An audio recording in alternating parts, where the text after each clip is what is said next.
Гости на тазгодишния празник на хасковските ученици бяха техни приятели от Турция, Италия, Португалия и Полша. Те бяха посрещнати с богата програма от своите домакини. На откритата сцена за тях играха танцорите от ансамбъл Гайтанче, хасковските мажоретки, Ивет Иванова от балет Рона и клуб по аеробика Виолена. Поздрав отправиха Любослав Стоев и Мирослава Дойчева от Грант и клуба за танци на народите Фортуните на Мишо.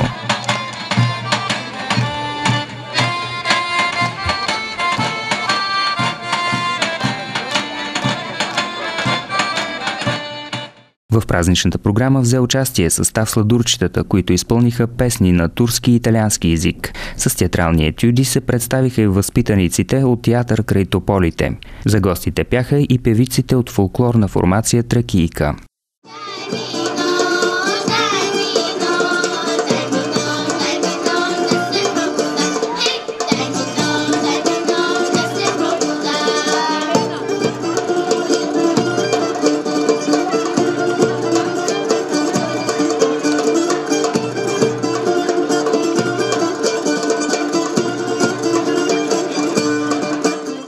На Кенана бе организиран и благотворителен базар на картини и сувенири, изработени от децата. Събраните средства ще бъдат използвани за нуждите на училището.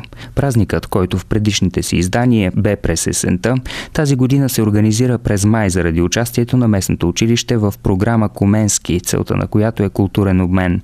Участниците в проекта посещават на ротационен принцип страните партньори.